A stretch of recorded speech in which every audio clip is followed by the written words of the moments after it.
Bonjour à tous, ici Kilroy et du coup la vidéo est un peu à l'improviste parce que donc comme vous voyez j'ai commencé à faire ma Goromo et en fait je relisais son kit parce que le perso m'intéresse, sur le principe il a l'air assez marrant et je me suis rendu compte qu'il y a plein de petits trucs qui ne vont pas avec. Du coup la question c'est un peu qu'est-ce qui ne va pas avec, comment on pourrait l'améliorer, tout ça. C'est purement un coup de tête, si ça plaît j'en ferai peut-être sur d'autres persos. Le côté un peu pourquoi il est pas méta, qu'est-ce qu'on pourrait faire pour le rendre méta, sans exagérer évidemment. Du coup, Agoromo, qu'est-ce qu'il fait? Sur le principe, il a un bon kit. Je veux dire, en tout cas, ça a pas l'air mauvais, donc on va commencer par lire ça. Son ultime dégâts non inesquivables à 7 ennemis du camp et supprime l'immunité jusqu'à la fin du prochain tour. Ça, sur le papier, c'est solide. Je vais être très clair, comme j'ai pas le perso, je vais pas juger les dégâts. Et je vais pas juger le prix non plus, malheureusement. Bon, supprime l'immunité jusqu'à la fin du prochain tour à 7 persos en non inesquivable. Sur le principe, c'est correct. Ça se lance dès l'entrée du combat, c'est cool. Ça coûte 20 chakras, c'est cool. Ça a 3 tours de CD, c'est pas cool. En bonus, ça fait faiblesse inamovible à la scie pendant un tour. Faiblesse, ça reste toujours un très bon debuff. Comme vous le voyez, ça fait que la personne a 75% de son attaque et de son ninjutsu. 75% de sa valeur de base, donc ça détruit les persos à scale. Les ennemis éliminés par la technique peuvent pas ressusciter. Ça veut rien dire tant que les dégâts sont pas extrêmement élevés. Ça peut être utile parce que du coup on a par exemple les Tsu actuellement qui sont là pour contrer Obito, qui peuvent raise, ça les dégage. Kakuzu qui traîne encore, ça dégage. Pain, ça dégage. Hashirama, j'ai un doute sur comment fonctionne sa pseudo-raise. J'ai pas lu tout le kit en entier, j'ai vu que quand il meurt, ça arrive qu'il récupère de la vie, je sais pas si ça compte ou pas. J'ai pas testé. Et après l'utilisation, ça donne une poursuite pour toute la team pendant un tour. Bon bah ok. Sur le principe, l'ultime est pas mauvais. Après, effectivement, voilà, ça va dépendre des dégâts. Malheureusement, on peut tout de suite noter, il a 3 tours de CD, c'est beaucoup. Son auto, attaque un ennemi aléatoire, fait des dégâts, supprime immunité contre les états indésirables jusqu'à la fin du tour, et haute probabilité de faire haute lévitation et immobilisation. Le fait que ça supprime l'immunité à 100%, c'est cool. Euh, L'immobilisation, ça peut être utile. Attaquer un ennemi aléatoire, c'est un peu de la merde. Après, une fois que vous êtes en 1v1 parce que c'est votre P1 et en fait il y a un Obito, bon, ça va. Aléatoire, ça veut plus rien dire. Ça ignore aéré et protection et les ennemis éliminés ne peuvent pas ressusciter. Encore une fois, ça dépend des dégâts. En late, c'est gentil, mais ça risque de pas être très utile la plupart du temps. Sauf si vous mettez un gros crit sur la P4 adverse, mais dans ce cas-là, vous avez déjà l'ulti, quoi. La poursuite poursuit l'ennemi en chute. Ok, là, j'ai mon premier problème, mais on y revient. Lui cause petite lévitation, fait des dégâts aux ennemis dans la même ligne horizontale. Les ennemis éliminés peuvent pas ressusciter. En même temps, ça réduit le CD de un tour. S'il a déjà supprimé l'immunité, il fait également immobilisation et ignore 30% de la défense et de la résistance. Ok, c'est déjà un peu plus long. Touche une ligne, c'est honnêtement, vous allez rarement toucher 3 persos, peut-être 2, mais si ça touchait une colonne, ce serait beaucoup plus intéressant. La ressuscite, enfin, la raise, bah, même problème encore, toujours, hein, ça dépend des dégâts. Réduire le CD, c'est cool, d'autant plus que avec l'ultime, vous pouvez la lancer 2 fois, donc ça va réduire de 2 tours logiquement. Et du coup, vous pouvez lancer votre ultime à chaque tour. Ça, il n'y a aucun souci, c'est du bon game design, on va dire. Si la personne est Ouais, si la personne a déjà perdu son immunité, ça fait immobilisation. Pareil, c'est plutôt cool, ça ignore une partie de la défraise, c'est cool. En bonus, comme vous avez votre ultime qui a supprimé le truc, normalement, nickel. J'ai juste un problème. Ça poursuit chute. Son auto fait haute lévitation, son ultime ne fait rien. Du coup, il peut pas se poursuivre sur lui-même et il ne peut pas... il peut juste pas reset tout seul. Il a besoin d'un P2 qui peut l'aider. Ça, c'est mauvais bail. Genre, c'est juste mauvais. Il aurait fallu, à minima, au moins mettre chute sur l'ultime ou chute sur l'auto. Un des deux. Pour qu'il puisse trigger la poursuite tout seul au moins une fois par tour. parce que là actuellement c'est nul. Son passif, avant la première action de chaque tour, il augmente les dégâts de son ultime de 10% cumulable, gagne un point technique et ajuste le chakra max de son équipe à 100. Puis il rend 20 points de chakra pour les ninjas Otsutsuki et rend leur poursuite inesquivable jusqu'à la fin du tour. Ok, je vais commencer par le début. Il augmente les dégâts de son ultime de 10%. Ça, c'est son seul scaling du kit. Sur le principe, c'est pas mauvais, mais c'est pas suffisant non plus. 10% de dégâts d'ultime, c'est peu. Quand on voit Obito qui gagne 25% d'attaque, donc sur son attaque, sur ses poursuites, sur ses ultimes, surtout, bah 10% cumulable, ça rame un peu du cul. Le point technique, on voit après. Il remet 100 chakra max à l'équipe, ça c'est cool. Il rend au moins 20 chakras à l'équipe, plus si vous avez d'autres Otsutsuki. Et il rend les poursuites inesquivables jusqu'à la fin du tour, pour les Otsutsuki. Ça c'est plutôt cool.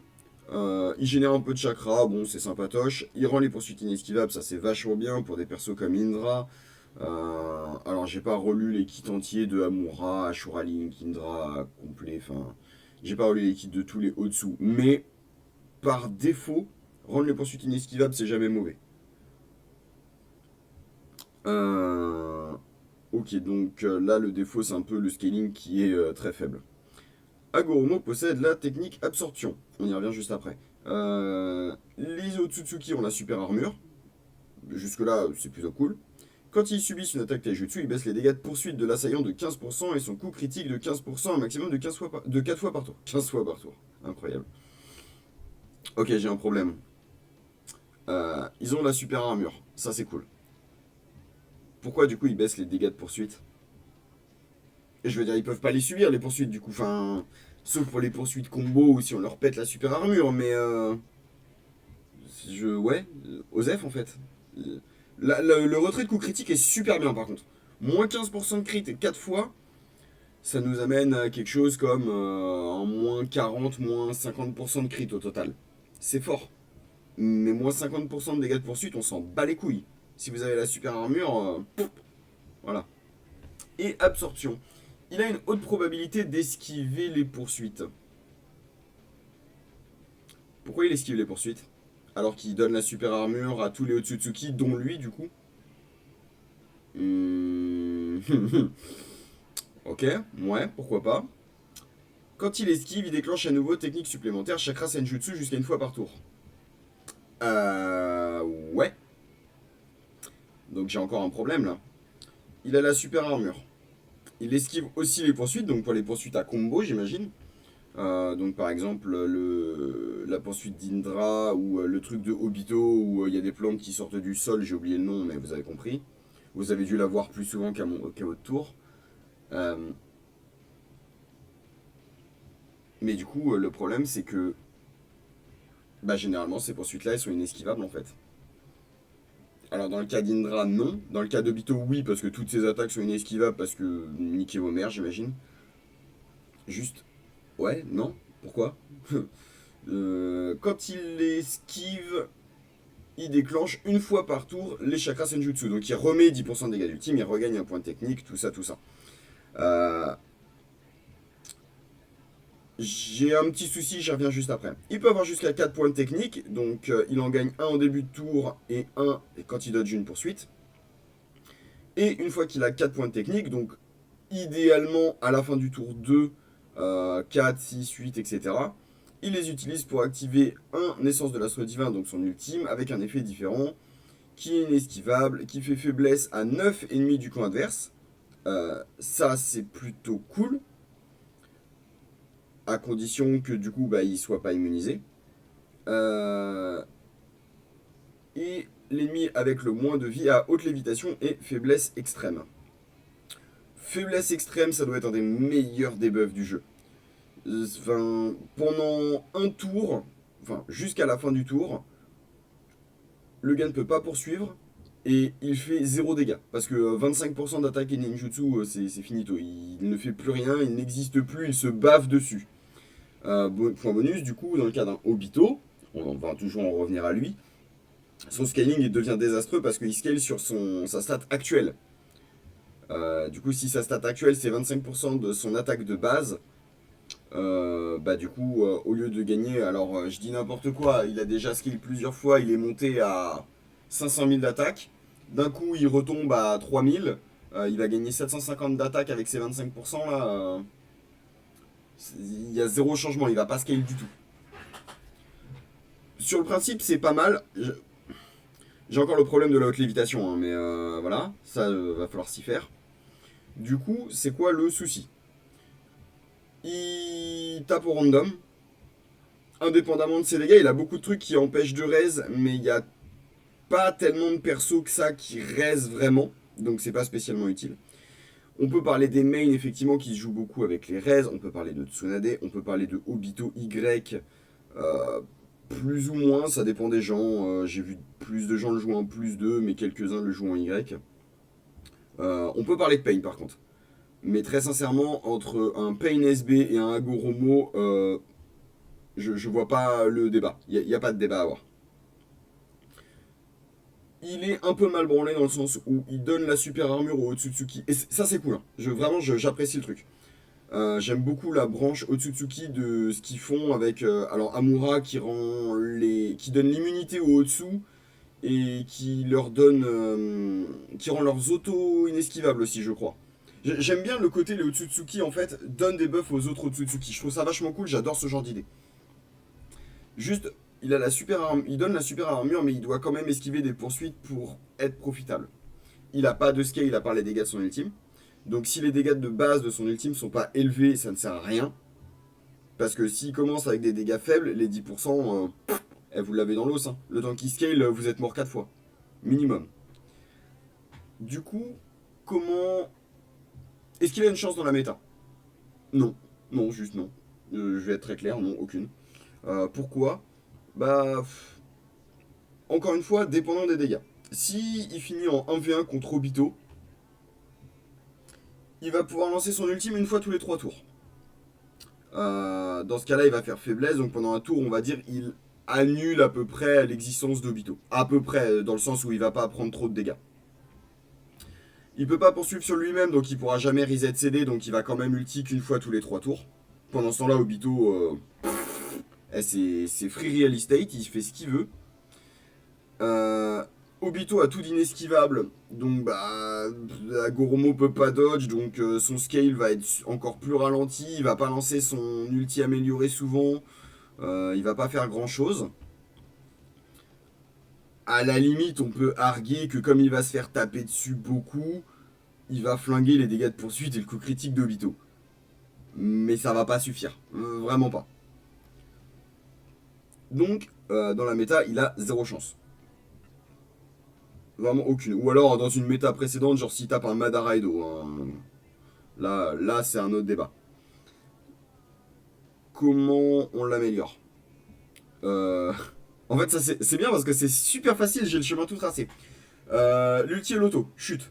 On met chute sur l'ulti et l'auto pour qu'il puisse trigger ses propres poursuites. Tout seul. Voilà. Juste ça. Donnez-lui juste ça déjà. Qu'il puisse ulti tous les tours. Ça va faire un travail de fou. Ensuite, je pense pas qu'il y ait besoin de changer l'ultime et l'auto à part ça. Le fait que ils peuvent pas ressusciter, que ça ignore Raillerie Protection, c'est pas des outils essentiels, mais c'est pas particulièrement mauvais à avoir. C'est fine, on va dire. Sa poursuite, il n'y a pas grand chose à changer. Ou alors, en fait, il faudrait qu'elle poursuive haute lévitation au lieu de chute. Genre, il y a un des deux. Soit l'ulti et l'auto provoque chute, soit la poursuite poursuit haute lévitation. Je m'en fous, mais il faut qu'il puisse trigger sa propre poursuite, sinon c'est nul à chier. Le fait que ça fasse immobilisation, oui, bon, pourquoi pas. Juste clarifier que bah, il a juste besoin d'avoir supprimé l'immunité. Parce que là, en fait, sur la poursuite, ça dit juste si la technique a déjà supprimé l'immunité. Mais la poursuite elle-même ne supprime pas l'immunité. Donc c'est pas clair. Bon, après, si vous n'êtes pas con, vous avez compris le principe. Il augmente les dégâts de son ultime de 10%. J'aime bien le truc, il n'y a pas de souci, mais va falloir faire un peu plus que ça. Soit on met ça à 20%, ce qui est risqué. Parce que 20%, Bah 20%, 2 fois par tour, ça peut aller vite. Soit on met genre 10% d'attaque, 10% de ninjutsu et 10% de dégâts d'ultime. Mais il faut un... Ou 10% de crit, 10% de dégâts d'ultime, quelque chose. Mais il va falloir un peu plus que 10% de dégâts d'ultime parce que c'est beaucoup trop lent dans la méta. Le point technique, j'ai pas de soucis. Le chakra, j'ai pas de soucis. Les poursuites inesquivables, moi je trouve ça très bien. La technique absorption, ok, là j'ai un problème. Il a une autre probabilité d'esquiver les poursuites. Je conçois que ça sert pour les poursuites de genre Indra. Mais le problème, c'est que toutes les poursuites des ninjas méta sont inesquivables ou presque. Du coup, je vais dire des mots qui fâchent. Je vais lancer un caillou dans la mare et je suis prêt à me faire lyncher. Il faut une esquive niveau 2. Alors, dit comme ça, c'est la course au power creep et je m'en rends bien compte. Mais je pense sincèrement que c'est fine, à condition de le faire modérément. Exemple, là il a une autre probabilité d'esquiver toutes les poursuites. Je pense que si on lui donnait une esquive de niveau 2 qui trigger une fois sur les poursuites, donc la première poursuite qu'il prend, même si elle est inesquivable, il l'esquive, c'est fine. Tant que ça reste modéré. Dans le sens où voilà, il peut esquiver une poursuite inesquivable, mais une fois. Ou un perso qui peut esquiver un ultime inesquivable une fois par tour. Tant que ça reste capé à un type d'action particulier, je trouve que ça reste fine. Et que ça reste une fois par tour, évidemment. Ou même plusieurs, en vrai. Ouais, non, peut-être pas. Mais tant que ça reste, par exemple, un ultime inesquivable par tour, il peut l'esquiver quand même, je trouve que c'est ok. Après, évidemment, ça risque de faire une course à l'armement, à se retrouver avec des trucs inesquivables de niveau 2, ou des persos qui esquivent, qui ont 60% de chance de faire une esquive de niveau 2 sur les poursuites, des trucs comme ça. Ça peut dégénérer. Mais je pense qu'une esquive niveau 2 standard reste réglo selon comment c'est fait. Les Otsutsuki ont la super armure. Moi je trouve ça vachement cool. Et quand ils se prennent une baffe, ils réduisent les dégâts de poursuite de l'assaillant de 15% et son coût critique de 15%. Plutôt que les dégâts de poursuite, j'aurais préféré vraiment les voir réduire l'attaque et le ninjutsu de 15%. Parce que les dégâts de poursuite, fondamentalement, on s'en cogne, surtout qu'ils ont la super armure. Et que dans la méta, les persos scalent tellement que de toute façon, 15% d'attaque et ninjutsu, ça sert juste à ralentir le perso. Mais je pense quand même que ça serait mieux. De manière à vraiment les aider à survivre. Parce que là, 15% de dégâts de poursuite en moins, on s'en bat les couilles. Hein. Obito, il s'en branle. Il a gagné 25% d'attaque, les dégâts de sa poursuite, il s'en tape les steaks. 4 points de technique pour son ultime, je trouve ça fine. Mais pareil, en fait, du coup, c'est encore. Il faut que ça fasse soit chute, soit que la poursuite chope haute lévitation. Du coup, c'est pas spécialement compliqué. Pour l'améliorer, il faut juste un qui puisse poursuivre sur lui-même. Faire plus que lui donner 10% de dégâts d'ultime parce que c'est trop peu. À côté, Obito, il lance 2 autos, il a gagné. Il a gagné 57% d'attaque, un truc comme ça, dès le tour 1. Enfin, pas dès le tour 1 parce qu'il est pas encore en berserk, mais voilà. Donc c'est un peu ridicule à côté, genre Agoromo a aucune chance de lutter. Et ouais, éventuellement une esquive de niveau 2 ou un truc, parce que le problème c'est que esquiver les poursuites dans une méta où toutes les poursuites sont inesquivables, bah c'est un peu de la merde, surtout quand il a lui-même la super armure. Voilà, je pense qu'il y a juste ça à faire et il devient pas forcément méta, mais au moins jouable. Du coup, c'est tout pour moi. J'espère que ça a été constructif. Et je suis curieux, est-ce que vous avez des persos comme ça que vous aimez bien? Genre, bon, vous savez que moi j'aime bien Jugo en ce moment. Des persos que vous aimez bien qui sont pas jouables et que vous aimeriez revoir jouables. Me sortez pas un Six Pass non SB parce que je vais péter un câble. Mais voilà, des persos que vous aimeriez bien voir avec des SB, des trucs comme ça.